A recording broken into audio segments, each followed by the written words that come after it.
দখলদার বাহিনী এবং নিরীহ ফিলিস্তিনিদের মধ্যে ভয়াবহ যুদ্ধ চলছে।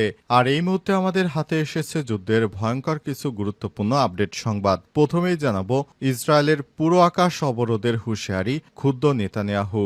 ইয়েমেনের হুতি গোষ্ঠী ইসরায়েলের বিরুদ্ধে সম্পূর্ণ আকাশ অবরোধের হুমকি দিয়েছে। এর জবাবে ইসরায়েলের প্রধানমন্ত্রী বেঞ্জামিন নেতানিয়াহু হুতিদের বিরুদ্ধে কঠোর পদক্ষেপ নেওয়ার ঘোষণা দিয়েছে। এরপর জানাবো ভারতীয় প্রতিরক্ষা খাতের সব গোপন তথ্য পাকিস্তানের দখলে। জম্মু কাশ্মীরে ভয়াবহ সন্ত্রাসী হামলার পর ভারত ও পাকিস্তানের মধ্যে উত্তেজনা কার্যত চরমে পৌঁছেছে। এর মধ্যেই ভারতীয় প্রতিরক্ষা খাতে ব্যাপক সাইবার হামলা চালিয়েছে পাকিস্তান ভিত্তিক হ্যাকাররা। সম্প্রতি ভারতীয় প্রতিরক্ষা মন্ত্রণালয়ের অধীনে একাধিক গুরুত্বপূর্ণ ওয়েবসাইটে হ্যাকিংয়ের ঘটনায় সব বিষয় সামনে এসেছে। এতে অত্যন্ত গুরুত্বপূর্ণ গোপন সব তথ্য ফাঁসের শঙ্কা দেখা দিয়েছে। জানাবো পূর্ণ শক্তি দিয়ে জবাব দেওয়া হবে বললেন পাকিস্তানি সেনাপ্রধানের হুঁশিয়ারি। ভারতকে হুঁশিয়ারি দিয়েছেন পাকিস্তানের সেনাবাহিনী প্রধান জেনারেল আসিম মুনির। তিনি বলেছেন, যদি পাকিস্তানের সার্বভৌমত্ব ও ভূখণ্ডের অখণ্ডতা লঙ্ঘন করা হয় তাহলে তার দেশ সম্পূর্ণ সামরিক শক্তি দিয়ে তার জবাব। এদিকে ভারতে আসছেন পুতিন। ভারতের প্রধানমন্ত্রী নরেন্দ্র মোদীকে টেলিফোন করে কাশ্মীরের পহেলগাঁয়ে সাম্প্রতিক সন্ত্রাসী হামলার তীব্র নিন্দা জানিয়েছেন রাশিয়ার প্রেসিডেন্ট ভ্লাদিমির পুতিন। পাশাপাশি তিনি বলেছেন, ভারত সফরের জন্য মোদী তাকে যে নিমন্ত্রণপত্র পাঠিয়েছেন তা তিনি গ্রহণ করেছেন এবং শীঘ্রই নয়াদিল্লিতে আসছেন। এবং সর্বশেষ জানাবো মাকে বিদায় জানালেন তারেক রহমান। লন্ডনের বাসা থেকে হিথ্রো বিমানবন্দরে পৌঁছেছেন খালেদা জিয়া। সোমবার 5ই মে বাংলাদেশ সময় 7টা 40 খালেদা জিয়া লন্ডনের হিথ্রো বিমানবন্দরে প্রবেশ করেছেন। পরে তারেক রহমান মাকে বিদায় জানিয়েছেন। প্রিয় দর্শক, এতক্ষণ শুনছিলেন সংবাদ শিরোনাম, এবারে বিস্তারিত। তবে তার আগে বন্ধুরা অনুরোধ থাকবে এই সংবাদটিতে একটি লাইক দিন। এই চ্যানেলে আপনি নতুন হয়ে থাকলে আমাদের সংবাদটি দেখতে দেখতে চ্যানেলটি সাবস্ক্রাইব করে রাখুন। কমেন্ট করে বন্ধুরা আপনার মূল্যবান মতামত জানিয়ে দিন আপনি বিশ্বের কোন দেশ থেকে বা বাংলাদেশের কোন স্থান থেকে আমাদের সংবাদটি দেখছেন এবং শুনছেন। আর বন্ধুরা, গাজা যুদ্ধে আপনি যদি নিরীহ ফিলিস্তিনিদের ভালোবেসে থাকেন কমেন্টে ইয়েস লিখে বিশ্ববাসীকে জানিয়ে দিন। এবারে বিস্তারিত। ভারতের প্রতিরক্ষা খাতের গোপন সব তথ্য পাকিস্তানের হাতে। জম্মু কাশ্মীরে ভয়াবহ সন্ত্রাসী হামলার পর ভারত ও পাকিস্তানের মধ্যে উত্তেজনা কার্যত চরমে পৌঁছেছে। এর মধ্যেই ভারতীয় প্রতিরক্ষা খাতে ব্যাপক সাইবার হামলা চালিয়েছে পাকিস্তান ভিত্তিক হ্যাকাররা। সম্প্রতি ভারতীয় প্রতিরক্ষা মন্ত্রণালয়ের অধীনে একাধিক গুরুত্বপূর্ণ ওয়েবসাইটে হ্যাকিংয়ের ঘটনা সামনে এসেছে। এতে অত্যন্ত গুরুত্বপূর্ণ ও গোপন সব তথ্য ফাঁসের সংখ্যা দেখা দিয়েছে। ভারতীয় প্রতিরক্ষা মন্ত্রণালয়ের সূত্র থেকে জানা গেছে, পাকিস্তানি হ্যাকারদের একটি গোষ্ঠী পাকিস্তান সাইবার ফোর্স ভারতের একাধিক প্রতিরক্ষা প্রতিষ্ঠানের ওয়েবসাইট হ্যাক করেছে। এতে কর্মীদের লগইন ক্রেডেনশিয়াল সহ গুরুত্বপূর্ণ সব প্রতিরক্ষা তথ্য ফাঁস হয়ে যাওয়ার সংখ্যা দেখা দিচ্ছে। পাকিস্তান সাইবার ফোর্স নামের একটি হ্যাকার গ্রুপ দাবি করেছে তারা Manohar Parrikar institute of defence studies and analysing এবং মিলিটারি ইঞ্জিনিয়ার্স সার্ভিসেস MES এর ওয়েবসাইট থেকে গুরুত্বপূর্ণ তথ্য সংগ্রহ করছে। তারা দাবি করেছে অন্তত 1600 জন ব্যবহারকারী তথ্যসহ প্রায় 10 GB ডেটা তাদের হস্তান্তর করা হয়েছে। এছাড়াও হ্যাকাররা আর্মড ভেহিকল নিগম লিমিটেড নামক প্রতিরক্ষা মন্ত্রণালয়ের একটি সংস্থার ওয়েবসাইটও হ্যাকের চেষ্টা চালায় এবং সেটি আপাতত অফলাইনে রাখা হয়েছে। সাইটের একটি স্ক্রিনশট দেখা গেছে একটি ভারতীয় ট্যাঙ্কের ছবি সরিয়ে সেখানে একটি পাকিস্তানি ট্যাঙ্ক বসানো হয়েছে। আরেকটি ছবিতে ভারতীয় প্রতিরক্ষা কর্মীদের নামের তালিকা প্রকাশ করা হয়েছে। ইসরায়েলের পুরো আকাশ অবরোধের হুঁশিয়ারি ক্ষুব্ধ নেতানিয়াহু।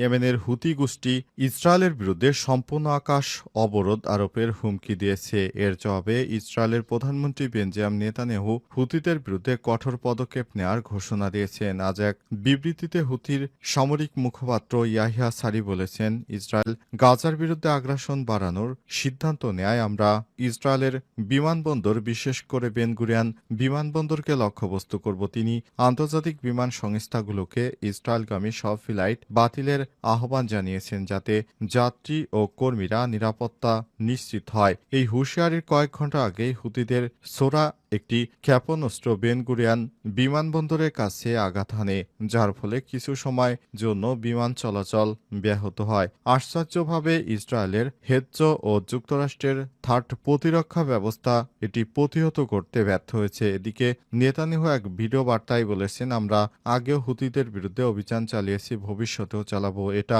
হবে না যে একবার আঘাত করলাম গেল, বরং একের পর এক আমরা আঘাত করেই যাব।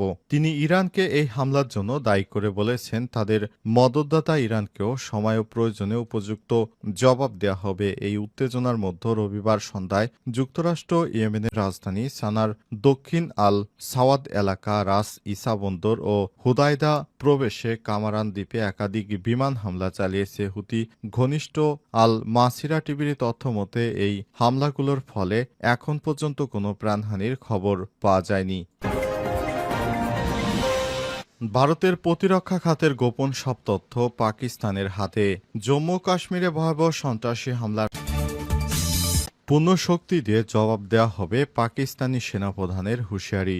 ভারতকে হুঁশিয়ারি দিয়ে পাকিস্তানের সেনাবাহিনী প্রধান জেনারেল আসিম মুনির বলেছেন, যদি পাকিস্তানের সার্বভৌমত্ব এবং ভূখণ্ডের অখণ্ডতা লঙ্ঘন করা হয় তাহলে তার দেশ সম্পূর্ণ সামরিক শক্তি দিয়ে তার জবাব দেবে। সোমবার পাকিস্তান আন্তঃবাহিনী জনসংযোগ পরিদপ্তর ISPR এর এক বিবৃতিতে এই তথ্য জানানো হয়েছে। গত 22 এপ্রিল ভারত অধিকৃত কাশ্মীরের পহেলগাঁওয়ে পর্যটকদের উপর প্রাণঘাতী হামলার জেরে প্রতিবেশী এই দুই দেশের মধ্যে এখন উত্তেজনা চরমে পৌঁছেছে। ঠিক সেই সময় এই হুঁশিয়ারি দিলেন পাকিস্তানের সেনাপ্রধান। পহেলগাঁওয়ে ওই হামলায় 26 জন পর্যটক নিহত হয়। ভারতের হামলার জন্য ইসলামাবাদকে দায়ী করে আসছে তারা, তবে পাকিস্তান এই অভিযোগকে ভিত্তিহীন বলে প্রত্যাখ্যান করে আসছে। এরপর থেকেই দুই দেশের মধ্যে কূটনৈতিক চাপা উত্তেজনা এবং পাল্টাপাল্টি বক্তব্য চলতে থাকে।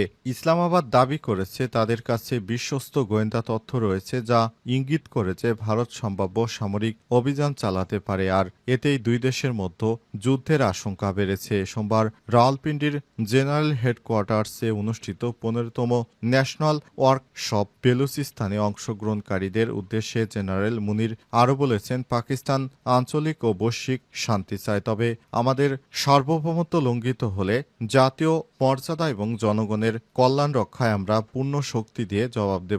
এ সময় তিনি ভারতকে হুঁশিয়ারি দিয়ে বলেছেন, ভারত যে ধরনের কর্মকাণ্ড করছে তাতে খুব শীঘ্রই আমাদের মধ্যে যুদ্ধ বেঁধে যাবে, তা এখন আর বলার অপেক্ষা রাখে না। মাকে বিদায় জানালেন তারেক রহমান।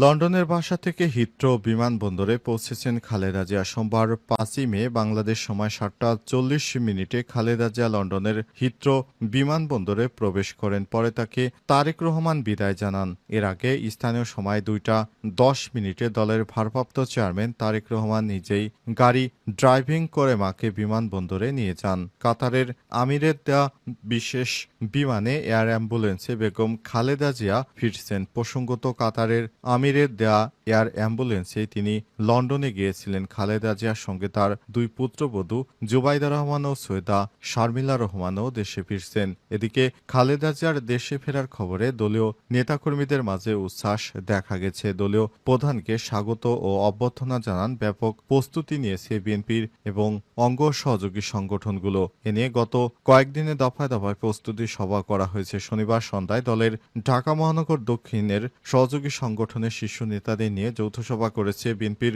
মহাসচিব মির্জা ফখরুল ইসলাম আলমগীর। তিনি বলেছেন, ম্যাডাম দেশে আসার পর আমরা কিভাবে তাকে সাদর সম্ভাষণ জানাবো এবং নেতাকর্মীদের দায়িত্ব কি হবে বিষয়টি নিয়ে তারা নেতাকর্মীদের সঙ্গে দফায় দফায় বৈঠক করেছেন এবং নিরাপত্তা ইস্যু নিয়েও তারা একে অপরের সঙ্গে বিভিন্ন বৈঠক করেছেন। এছাড়াও বিএনপির মহাসচিব মির্জা ফখরুল ইসলাম আলমগীর যেদিন খালেদা জিয়া দেশে আসবেন ওই দিন সাধারণ জনগণকে ওই রাস্তা পরিহার করতে আহ্বান জানিয়েছেন।